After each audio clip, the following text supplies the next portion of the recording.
নমস্কার, medical astrology and বাস্তুশাস্ত্র চ্যানেলের পক্ষ থেকে আপনাদের স্বাগত। আজকের আলোচনা করব মেষ রাশির জাতক জাতিকাদের চরিত্র নিয়ে। মঙ্গল হলো মেষ রাশির অধিপতি, তাই এই জাতকদের কুম্ভ, ধনু, মিথুন ও সিংহ রাশির জাতকদের সাথে মিত্রতা লাভ হয়ে থাকে। এই রাশির জাতকেরা আপন জন্ম নক্ষত্র অনুসারে প্রথম বা শেষ বয়সে ধনৈশ্বর্য লাভ করে থাকেন। ব্যবসায় লিপ্ত থাকলে তা থেকে প্রচুর লাভবান হওয়ার সম্ভাবনা থাকে। এই রাশির জাতকরা হন স্পষ্টবাদী এবং সুদৃঢ় চেতনা সম্পন্ন। নিজের বিচার, বিশ্লেষণ ও ভাবনায় এরা সম্পূর্ণ মগ্ন থাকে। জাতকের মুখে, বগলে ও পায়ের তলায় গোলমরিচ বা কালো তিল চিহ্ন থাকে। যেহেতু এই রাশির জাতকদের অধিপতি গ্রহ হলো মঙ্গল, তাই মঙ্গলবার এদের সব কাজের পক্ষেই শুভ। অশুভ বার হলো শুক্রবার। এই রাশির জাতিকাদের গায়ের রং হলো গমের মতো।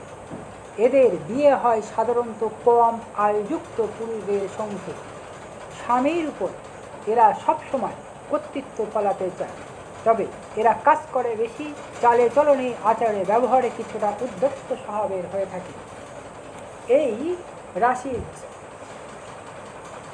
জাতিকার যেখানে বিবাহ হয় সেই সংসারে আর্থিক অবস্থা খারাপ হওয়ার সম্ভাবনা থাকে।